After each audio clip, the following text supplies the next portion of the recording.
I wish, and well, some of this is not physically possible, but it's such a rainy day here. But I wish that I was sitting beside a metaphorical fireplace, lounging chair, with Smokey on my lap. She's over here, reading this book with you. But it's not gonna happen. I don't have a lounge chair. I don't have a fire. I don't have any of that stuff. And it's summer, sort of. But anyways, memory in death. Oh, and hey, welcome to the D. Louise book series. I'm Christina Carrier, STINA. This is where I read books, talk about books, no special effects, no new theme music, none of that fancy stuff going on here. Except me with a cold. So anyways, memory in death. Book 22 in the J.D. ROBB Eve Dallas series. We started way back in December. We're going to continue all the three through the year. Every single Saturday. I have made a list. Because D. Louise book series, Eve Dallas, J.D. ROBB. To bring them all up. I did review all of the books back when, and these are my comfort series. These are my go-to books. And since I'd already reviewed them, I didn't want to do it twice. So now we're just spoiling the characters. We're talking the characters. I'm reading all the spoilers, all the character progressions. We're talking character. We're not talking plot here. We're talking the characters. And when I first thought this is going to be a really short book, and then it got massively long. So I enjoy these books. I enjoy talking about Eve Dallas is a lieutenant in the New York City Police and Security Department. Roarke is her husband, the richest guy in the world. Somerset's the major domo. Peabody is her partner. McNabb is her life partner. He's also a detective in EDD, the Electronic Division. Feeney is the captain of EDD. He was her mentor. Whitney's her boss. Mira's the department shrink. Dennis is her husband. Nadine is a TV reporter. We're going to get some Nadine news in here. Trina's the hairdresser. Mavis is her best friend. And 60 books and they're still mentioning that she met Mavis on the Griffin. She arrested her. It's kind of old. Let's get past it. Now she's a rock star. Leonardo is Mavis's husband. And Baxter and Truhart work in her department. And we're having the Christmas. This is a Christmas party. This is a Christmas one. So holiday, I have to make a note of that. Holiday in Death is a Christmas party. And Memory in Death is a Christmas party also. And Eve hates social situations. Although she's learning. They've been married 2 years now by this book. So Eve was raised, now this is some of her past. And it's going to crescendo in New York to Dallas. But we've got a long way to go yet before we get to New York to Dallas. So I've said repeatedly that Eve had a difficult childhood. And she was raised in the foster system. And she had some good peoples. And she had some really bad peoples. And this is one of the bad peoples. And this is a really, really hard book for Eve. The first couple of chapters are just traumatic up the yin yang for her, Eve. The I Cove case. We talked about that last week. Origin of Death. The I Cove case is going to be huge. And I mentioned that it's going to be life-changing for several people in this series. It's going to become a huge, major deal. And so, I really don't think, let's see what I put down here. But, I totally 100% believe that the candy thief is Nora. She wrote herself into the story and she's the candy thief. But she said she would never ever reveal who the candy thief is. So, let's see. Did I put this part in here? I don't remember if I put this part in here. I think maybe I'll skip this little part. But this woman, Trudy, Truhart, Trudy Lombard was one of Eve's foster parents. And she was very cruel to Eve. Very, very cruel. The social workers and stuff loved this lady because she kept the children fed and she gave them decent clothes. However, she mentally abused them and verbally abused them, and there was nothing the kids could do about it because the adults did not believe the kids. Trudy would make her take cold showers. Trudy overheard some of Eve's dreams and thought Eve was dirty because of the stuff that happened with her father that was beyond. Eve had no control over that situation. The woman took no pity in Eve and abused her something terrible verbally. So this woman shows up in Eve's office unexpectedly. She wants a little money because she saw the iCove case and she saw the interviews and it went nationwide and Eve has made the news and she's married Roarke and she's got millions. So Trudy wants a little of this because apparently later on it's revealed, spoiler alert, that Trudy is blackmailing all of her charges. But in the meantime, Eve, and I'll skip these couple of parts. Eve goes, just absolutely loses it when this woman is in her office. She just absolutely, totally, absolutely blanks out. Massive, huge panic attack.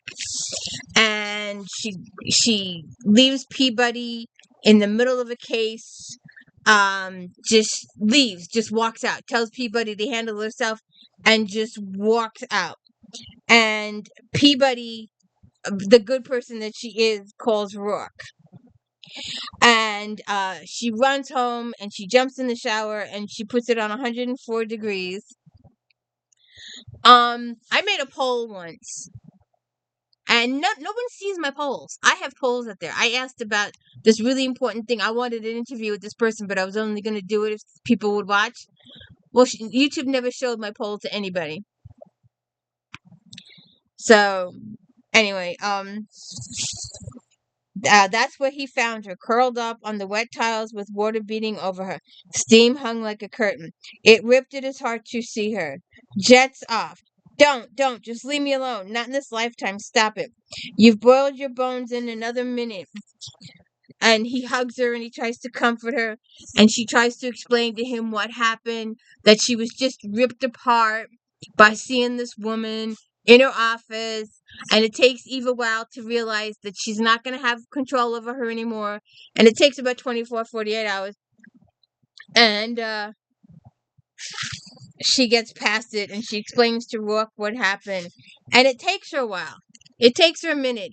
And when it finally hits her, she's like, oh shit, she's out for the money. That's why she's here. She wants the money. So, then people, where is it? So then this is the next day. And Eve is with Peabody. Peabody was already at desk when Eve walked into Central. It added another little pinch of guilt. She crossed over, waited until Peabody glanced up from her work. Would you mind coming into my office for a minute? There was a blink of surprise. Sure, right behind you. With a nod, Eve headed into her office, programmed 2 coffees, 1 light and sweet for Peabody. The other blink of surprise when Peabody stepped in. Shut the door, will you? Sure, I have the report, thanks. I'm 0. And she tells about the case. And then she's like, sit down. Jesus, I'm not being transferred to something. No, I'm going to apologize for walking out on you yesterday, for not doing my job and leaving you to deal with it. We were all wrapped up and you were sick. It wasn't wrapped, and if I was sick, it was my problem. I made it yours, and you called Roarke. I was going to slap you good for that, but it was probably the sort of thing a partner should do. You were in bad shape. I don't know what else to do. Okay now? Fine. There was this woman in my office when we got back yesterday. Someone I knew a long time ago. It gave me a shock, a big one. She was my first foster mother, loose term on the mother. It was a rough patch, and her coming in here like that after all this time, I couldn't. I didn't handle it, so I ditched. You handled the case, Peabody, and largely alone. You did good. What did she want? I don't know, don't care. I got her out. Door closed. If she wheedles her way through it again. She won't be taking me by surprise, and I will handle it. And as the wheels roll through, it occurs to Eve that it was Roarke and his money. So then, between a meeting with the senior staff of one of his manufacturing arms and a lunch he had scheduled in the executive dining room with his investors, Roarke inter-office link beep. Yes, Caro. The individual you mentioned this morning is downstairs, lobby level, and requesting a moment of your time. He'd bet himself $500,000 she'd contact him before noon. Now he went double or nothing. She'd show her hand before he booted her out again. Is she alone? Apparently. Keep her waiting down there another 10 minutes, then escort her up.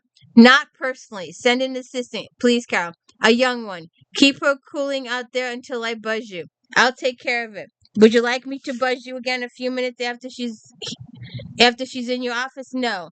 I'll get rid of her personally. And they have the young person take Trudy on the longest route possible up to his office so she can see all his stuff and how great he's living.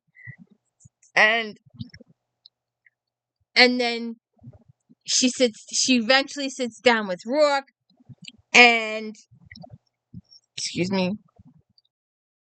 All right. So she sits down with Roarke. She goes, she's laying it on thick. I so appreciate you taking a few minutes out of what I know must be a very schedule. Not at all. I'm always interested in meeting one of my wife's connections. Thank you, Carl. Please have a seat. Thank you. I wasn't sure if little Eve, sorry, I think of her that way, if had mentioned me. Do you think she wouldn't? Well, you see, I feel terrible. Just tell about the way I handled things yesterday. And how you handled things yesterday? Well, poorly, I confess. I realized I should have contacted her first. Instead, I just jumped in head first, a habit of mine. I was too impulsive when my feelings are engaged. Eve had such a hard time back then, and seeing me out of the blue, no warning, must have taken her right back. And then she's like, they have a conversation going on and on, and then she says, now this won't do. This won't do at all. I took care of that girl for over 6 months, took her into my home out of the goodness of my heart. Believe me when I say she wasn't easy. I think I deserve more than this. Do you? What do you think you deserve? All right. If you think that seeing me and my boy isn't the right thing, I know I'm talking businessman here. I think I should be compensated. Not only for the time and effort and the trouble I went to for that girl all those years back when nobody wanted to take her in, but for all the inconvenience and expense it has taken me to come to see her. She came to New York. She left her hometown to hit Roarke up with some money, and she hits him up. She wants $2 million, and Roarke is just like, get out of my office. I'm compensating you by not getting up, coming over there, and twisting your head off your neck with my bare hands. You're threatening me? Indeed, I'm not. I'm explaining to you how you're being compensated for walking away from this. I'm telling you what's not happening to you. And believe me, it's costing me dearly not to put my hands on you for what you did to my wife when she was defenseless. He rose slowly. There wasn't a gasp this time and no theatrics. She simply froze. All the blood drained out of her face. Finally, he decided she saw what was under his own shell, under the sophistication, the style, and the manners that brought him money. Even a viper hadn't a prayer against it. Do you know what could be done, what I could do like? He snapped his fingers. I could kill you here and now without a flinch. I could have as many people as I deem swear you'd left this office whole, hale and hearty. What was left over of it when I was done with you. So you consider what I assume is worth a considerable amount to me, to your life. And she runs out of his office 6 ways to Sunday. Then Peabody, a couple of books ago, Peabody, they had that psychic incident, and Peabody was physically hurt at the end of the book, and she has to testify in court, and Eve and McNabb are there to support her as she's testifying, and uh, where is it? uh,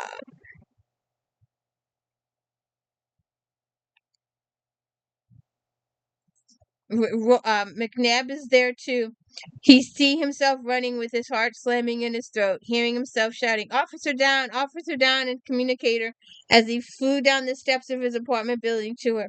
Eve hadn't been there, but she saw it too. She hadn't been there to see Peabody broken and bloody, crumbled on the streets, but she could see. She wanted every member of the jury to see it too.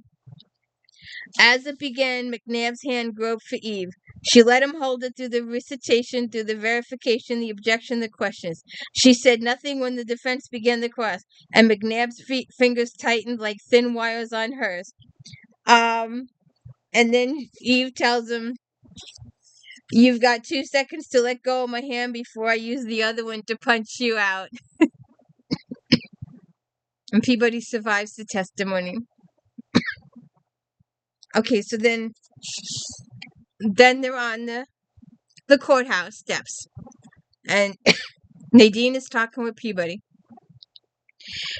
She wants to do an interview about the case that she just testified for. And they're standing there, and since she liked seeing herself and she watched a few moments, she turned away just in time to see the shove, grab, and go. My purse, my purse. Oh shit, Eve murmured. She blew out of breath and gave chase. Halfway down the steps, Nadine risked a broken neck by rushing. Get on her, she shouted to her camera. Stay on her. Look at her go. When Peabody McNabb whizzed by, Nadine all but danced on the courthouse steps. Don't lose them, for God's sakes. The purse snatcher was about 6 foot, Eve judged, and looked a solid 190. Most of his height was legs, and he was using them. He bowed over people like pins, leaving her to leap over the piles. Her coat streamed back, leather slapping in the wind. She didn't waste her breath shouting for him to stop, identifying herself as the police. His eyes had met hers as Selena had, and they recognized the hunt. He'd grabbed a glide cart on the corner operator and shoved it. Soy dog skidded onto the ground. Drink tube splattered and burst.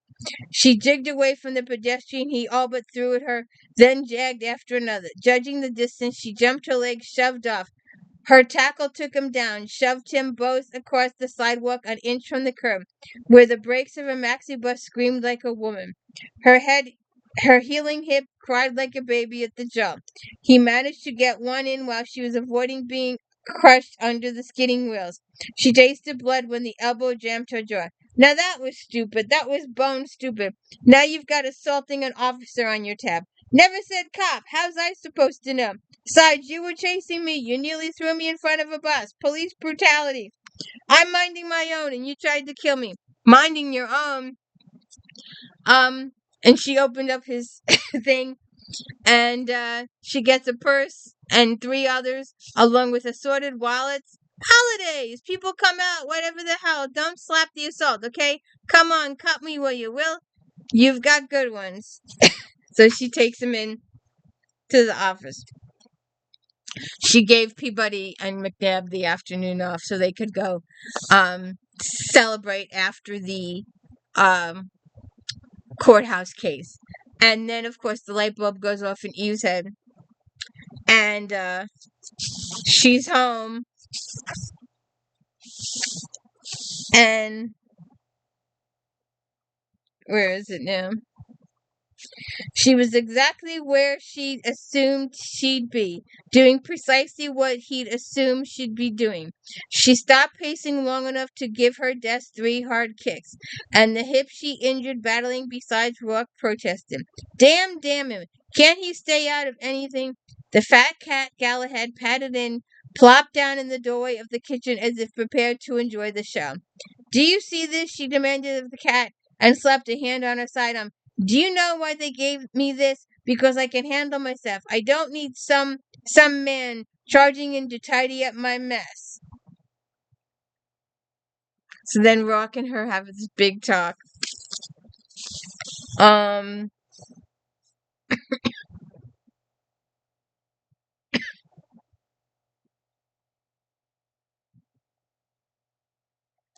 they make up because she had said something to him And Roarke tells her about Trudy's visit to his office, etc.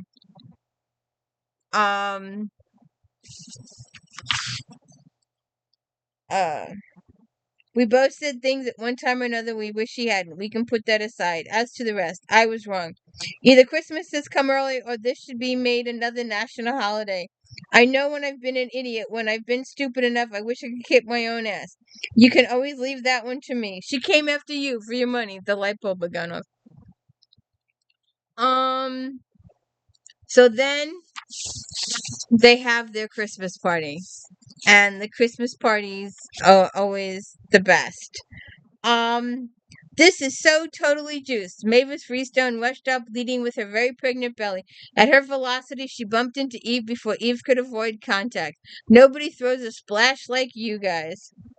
You look absolutely radiant, Roarke says. Both of you, in fact. We're coming to the countdown. Leonardo rubbed his big hand on Mavis's back.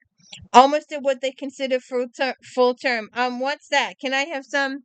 And Mavis goes after the foods, and then after the chocolate, and then Mira comes, and her and Mira had some words in origin, so they make up because some of the stuff Mira had put the icoves on this pedestal, and she had to wake up and smell the coffee by the end of the book. So her and Mira make up, and Eve tells her that Mira wants her to come by to get some Christmas presents, and Eve says, "Well, I can do that, but can I talk to you at that point too? I have something." And because she wants to talk about Trudy. So then, they find Trudy deceased in the apartment. They talk to Barbie. Then Peabody, Eve, um, Eve fills Peabody in on the issue that Lombard went to Roarke's office on Friday to try to shake him down. What? What? It needs to go in the report. It needs to be out there up front. He met her, booted her out, end of story. But it needs to be up front. Sometime after that, and several hours before she got bashed, she ran into trouble. It's easy for both Roarke and myself to account for her time and our whereabouts at the time of her death because they were in the middle of a holiday party. But she explains to her that she wanted $2 million from Roarke to shut her up. So she gets all that out with Peabody. And then because she's Rourke's wife, Peabody's got to do the interview.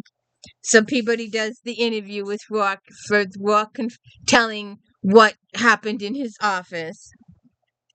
And then we go to Mira's, and she talks to Mira about Trudy, and they also exchange Christmas presents, and I skipped over it. But there was a part in here earlier,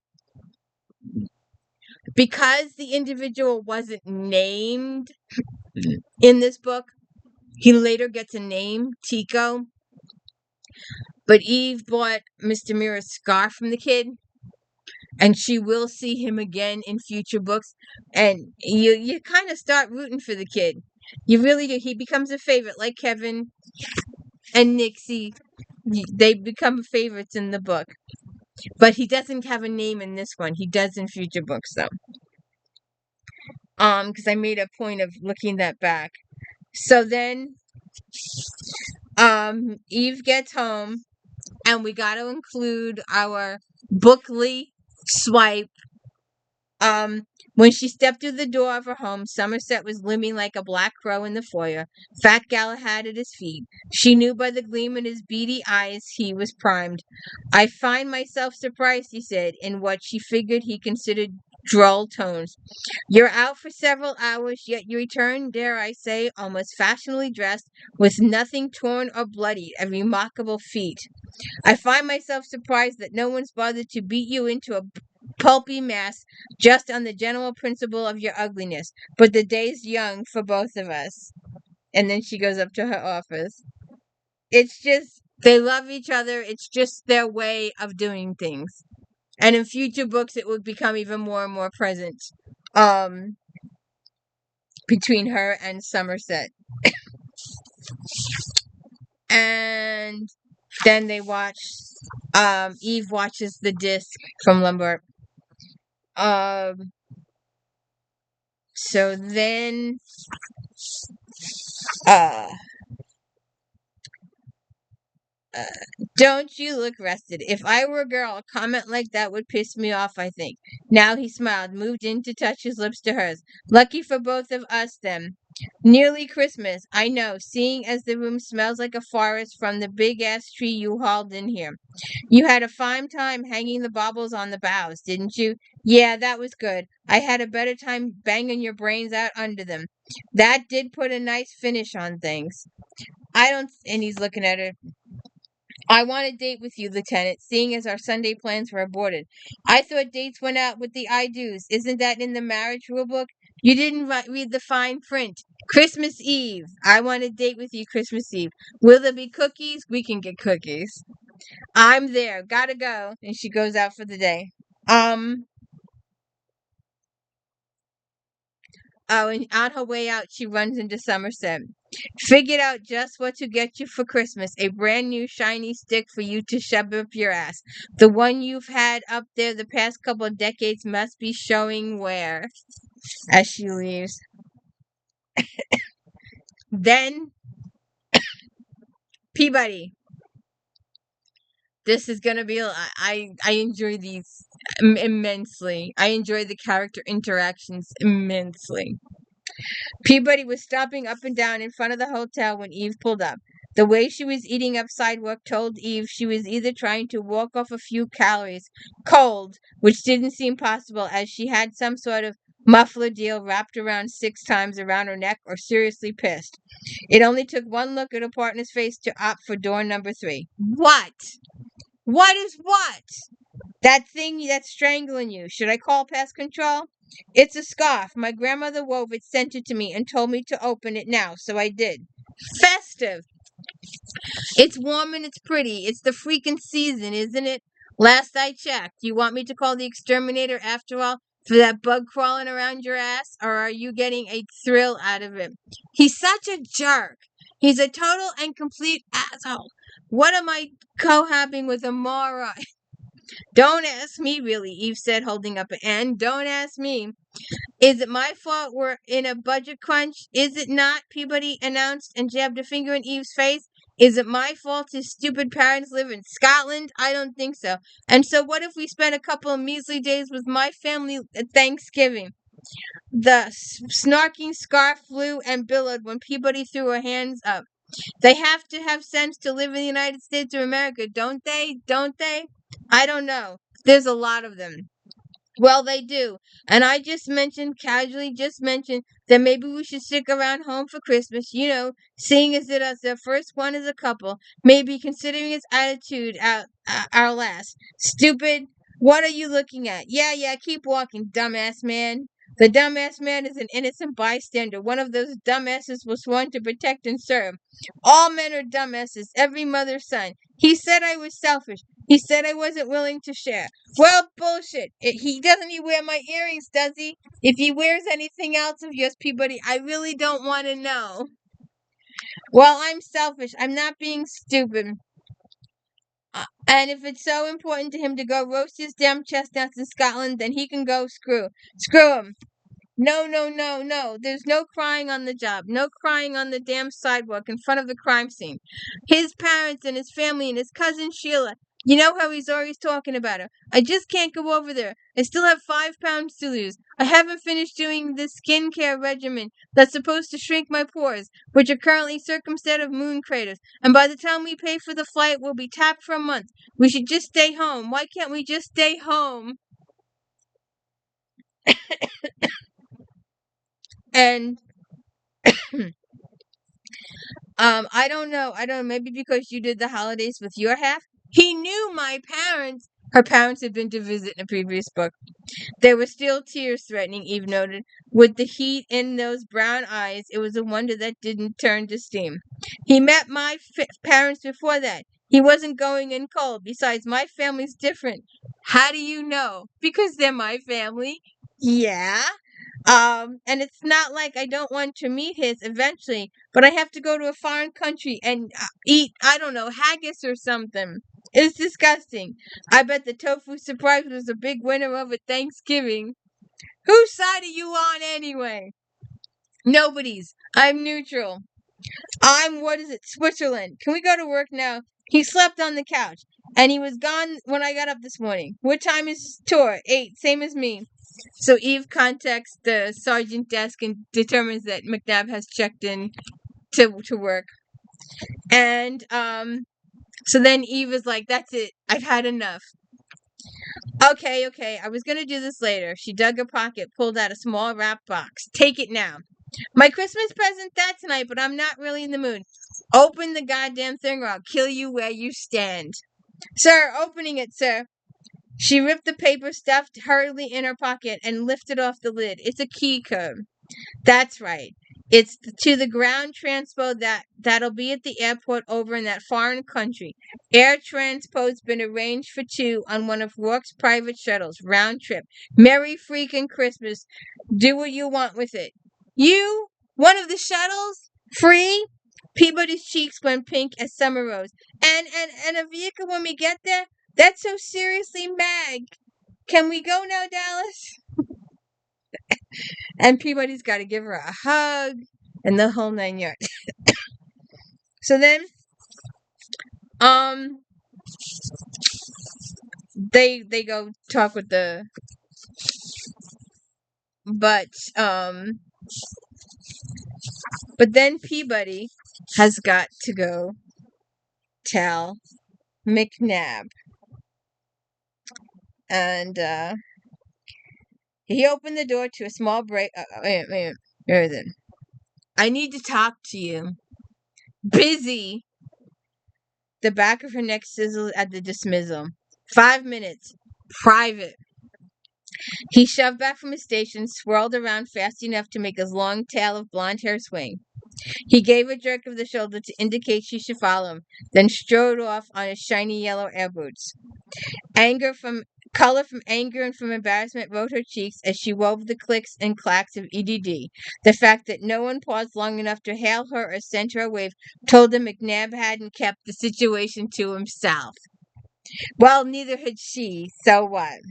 Need 5. So he goes in the break room. There's people in there. He says, need 5. He kicks them all out. Okay, make it fast. You're not the only one who's got something cooking. If you hadn't snuck out of the apartment this morning, we could have dealt with this before shift.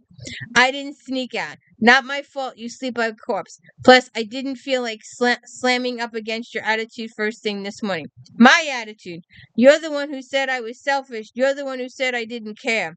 I know what I said, so if this is a replay, you make a move to that door before I'm done, I'll flatten your bony ass. Now temper flashed in his eyes. So what you're saying got you say then. Odds are it'll be more than you've had to say for me for the past week. What are you talking about? You've always got something to do. Always got something going. Every time I try to talk to you, we'll get to it later. You're going to dump a guy, you should at least have the decency to wait until after the holidays. Wouldn't fucking kill you. What?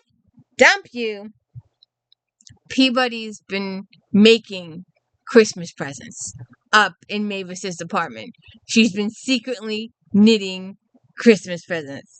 And she explains that. And then she also explains, I've been Christmas shopping, you moron.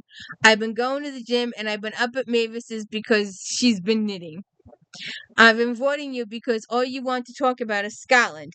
We've only got a couple of days left to. I know. I've got a lineups and side work I can do to help pay for it. I just want to. You aren't going to dump me? No, but I should. I should dump you right on your pointy head and save myself all the aggravation. Maybe I was avoiding you because I didn't want to talk about going to Scotland. You always said you wanted to go one day. I know what I said, but that's when I didn't think we would ever go. Now you're pinning me to it and I'm nervous. No, not nervous, terrified. Of what?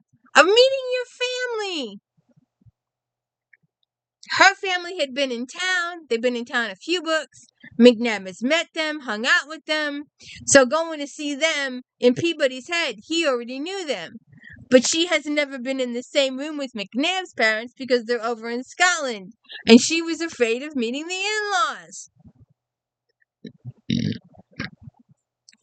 You took me home for Thanksgiving. That's different. As I said, D. It's a really big to take someone home for Christmas. You're the first I have. Oh, God, that makes it worse or better. I don't know which. I feel sick. They're not going to hate you. They're going to love you because I do. I love you, she-buddy. Please come home with me. I've been waiting a long time to show you off. Oh, boy, oh, boy, oh, boy. I've got to lock the door. I love being the object of envy. Man, I missed you. Wait. I forgot. It's our present from Dallas and Roarke. I'd rather have one for you right now. Look, you've got to look. They're giving us the trip. Private shuttle, ground transpo, the works. All we have to do is pack. Well, then they end up closet. So then Eve goes back. Not Eve. Peabody goes back to the department. And Eve takes one look at her. You've been busy. How did you manage to fit in sex? Sex? I don't know what you're talking about. I bet you want coffee. She darted to the auto shelf, then rolled back. How do you know I had sex? Do you have sex radar? Your shirt's not buttoned right, and you've got a fresh hickey on your neck. Damn it! Peabody slapped a hand to the side of her neck. How bad is it? Why don't you have a mirror in here? Because, let's see, could it be it's an office? You're a disgrace. Go do something about yourself before the commander. Okay. Oh, I gotta find it now. So, Peabody, Nadine, and Eve have lunch in one of Rourke's new restaurants. And, welcome to the name of the restaurant is Sensational. I'm Dean. I'm your server. Can I get you a cocktail? No. Got Pepsi? Of course, ma'am. And for you, can I get what she's got? A virgin? She's pointing to Nadine. So they're talking about the case a little bit. And we need to do a one-on-one. You can put it in your own words. Get your face out there while you do. The public hasn't forgotten the iCove business, Dallas. Believe me. Seeing you, hearing you reminds them. Oh, there's this cop who busted those crazy doctors. And when I wrap the story with the tag, that's what they'll focus on more than you negligible connection to a recent murder victim. Maybe, Eve said. They go through some menu. Then Eve says, You're always good for ratings. Speaking of which, mine are currently through the stratosphere. One of the things I wanted to discuss with you, I had the front line with the iCove story, thanks. And I'm raking in offers, book deals, vid deals, and the big one for me, drum roll please, I'm getting my own show. Your own show! Wow, mega wow. Congratulations, Nadine. This is beyond Uptown.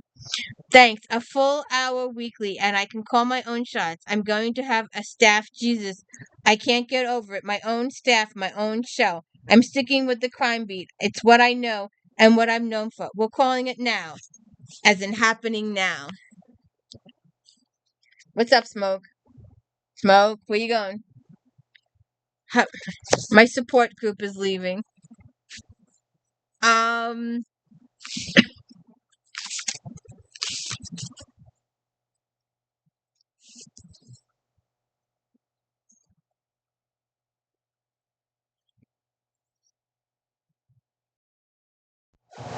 gotta find some place for me and my buddy to hang out. But Eve is putting a couple of the suspects under surveillance, and she's making Baxter and Trueheart do it. And Baxter's just got to go for it. You're tossing us out on the street. Christmas Eve, Eve. Somebody had to say it. It would be you. They split up. You split up. You stay in contact with each other and with me. This is a low risk, but I don't want sloppy. I know. We got to work out something. We got to figure out something. Oh, and then Feeney's wife has got ideas. They're having a party, a quick one. I gave them an hour to blow off steam, to do the Secret Santa stuff. Anybody who's not on active's not coming in next 2 days. Cops know better than to figure crime takes holidays. Yeah. I got some boys on call. I'm coming in half day just to round up things. Wife's making Christmas dinner and you think she was cooking for the royal freaking family. Says we got a dress for it. What? You generally eat naked? Dress, Dallas, like formal or some shit. She got the damn idea from you. Me? Don't hang your marital weirdness on me. It was the party at your place that did it. Everybody all dudded up and sparkly. Now she wants us all to get fancy. I gotta wear a suit in my own house at my own table. You could spill gravy on it right off. I knew I could keep you around for something. The wife's crazy lethal. I'll spill that on the suit. I'll practically eat through the lining. Harry, Merry freaking Christmas, kid. Back at ya. So she saves thing. Then Peabody is on her. We're gonna skip quite a bit of plot here. Please go see my other video. So Peabody calls and she's 3 sheets to the wind. I'm in Scotland and it's snowing. Big snowing and big fat mag flakes. Yippee. Don't be that way. I just wanted to tell you we're here and it's so beyond frosty. The McNabbs have this amazing house, kind of like a real big cottage, and there's a river and mountains. McNabb's dad has a burr. Well, doesn't he pull it out? No, the accent, it's total, and they like me, Dallas. I mean, they're slathered like all over me. Again, I repeat, yippee. I don't know why I was so nervous and freaky. It's just piles of fun on top of more. The shuttle ride was so uptown. And then, wow, the scenery is so completely mag. It's like a vid or something. Peabody, I'm glad you're having a good time. Seriously. But I'm trying to get home here so I can grab a little Christmas cheer myself. Wait. Did you open your presents on your desk? She's like, no. So I have to wait until she comes back to open the presents. And then there's the big one here. Eve and Roarke have their little Christmas Eve. And they're opening Christmas presents. And this is one of the monumental. This would be the second. Eve gives them gifts, but this would be the second. The book the first time around was Yeats. The book Yeats, I believe. So he says he gave her, if you remember when, and Big Jack from those books, those were the big diamond heist in those 2 books. Well, he gives it had to be more jewelry. She noted from the size of the box. The man just loved draping her in sparkles. Her first thought when she opened the box that they were not only sparkled, as they could blind you like the sun. Now, my motto, it still is, but it's changed slightly. Oh, is that where that went? I was looking for that. The cat book. I lost it. Well, it's been right in front of my face the whole time. Good grief. Anyways, there's a commercial. Oh, he went to Jared. My motto used to be, oh, he went to Barnes. Because if you're gonna buy me something, you buy me a book. You do not buy me jewelry. My ears have closed up so many times I just left them closed. Besides, even a stud will get mixed up in my hair. I've had necklaces. We got necklaces, really nice stuff, but really massively, massively cheap one year. I mean, like $20 cheap, like a couple $100 item. And it was, had all these percentages off one year and I got it for $20. Really, really nice necklace. I had it on a half hour. It broke.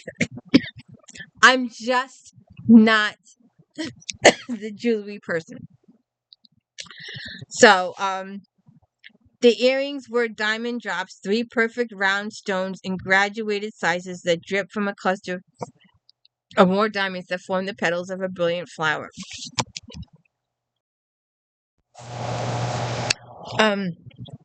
Wowzer, when he only smiled, it hit her. Big Jack's diamonds from the 47th Street Heights, the ones we recovered, after they stayed hidden away nearly half a century. These were impounded. I didn't steal them, he said. Remember, only virtual these days. I negotiated and acquired them through completely legal means. They deserve the light. They deserve you. Without you, they might still be shut up in a child's toy. Without you, Lieutenant Chad Dix wouldn't be celebrating Christmas right now. You had them made for me. Let's check them out. Nice job. You think of them as medals. A lot jazzier than any medals the department hands out. And they go through it all. And then he goes, there's one more under there. He noticed as she started to rise. The one you brought in today. Oh, right. Part of her had hoped he'd forget that one. Yeah, well, it's nothing much. No big. I'm greedy, remember? Hand it over. Oh, sure. She stretched out for it, dumped it in his lap. I'll get the champagne. Just hold on a minute until I see what I have here. He shoved aside tissue paper, drew it out, and said, oh. You said you wanted a picture, like from before. Oh, look at you. I dug it out and picked up a frame. When was it taken? Right after I went into the academy. This girl I hung with a little, she was always taking pictures. I was trying to study and your hair. Right after I went into the academy, this girl I hung with a little, she was always taking, I skipped it. I said that right. She shifted a little uncomfortably in the picture. She was sitting at her desk, disc piled high around her. She wore a pale gray police academy sweatshirt. Her hair was long and pulled back into a tail. I used to wear it long back then. Figured it was less trouble because I could just tie it back out of my way. Then in a hand-to-hand training, my opponent grabbed it, yanked it, and took me down. I lopped it off. Look at your eyes, cop's-eyes, even then, hardly more than a child, and you knew. If she didn't get the camera out of my face so I could study, I was going to clock her. What happened to her? She washed out, made it a month. She was okay. She wasn't a cop. Thank you for this. This is exactly what I wanted. And we'll end Memory in Death right there. There's a couple of really important plot points, but we're not doing plot. We're doing characters. We'll do it then. And so then we have, tune in next week, Haunted in Death. You can get it this way, or you can get it this way. It's book 22.5. Just a little haunted situation going on there. And then, I'm not sure if we'll do it in the same video. Probably won't. Probably I'll wait a week for Born in Death. We're getting close to, Mavis. Not that quite close yet. This is, oh, yep. This is Mavis. Mavis and Tandy. This is the chair. Oh, wait, till we talk about the chair. But, we'll, do these first. So, hey, do you enjoy it? I mean, this is a really hard book for Eve with the Trudy situation. And like I said, I wish I could be sitting back in a chair with a fire and Smokey and Sandy sitting on my lap as we read the books, but obviously that's not going to happen. So if you could please hit the like and subscribe, I'd appreciate it. Hey, and the unboxings tomorrow, and there's quite a few of those now, so go check them all out. I get these deliveries and I have zero clue what's in them. Zero. We open the boxes, we go through them, we divide them up into the different charities, and off they go, and they're out of my house in 72 hours. So anybody else that does an unboxing, they know what's in the box. They either ordered it or someone sent it as a gift, and it's something they want. I don't want these books. They're out of here in 72 hours. Don't forget Flashback Mondays. Oh, that might be coming to it. I'm running out of ideas there. And Star Trek Voyager recaps on Friday, and If Then. If you like this author, you might like that author. D. Louise book series, If Then. I've actually made a list. Have a good one.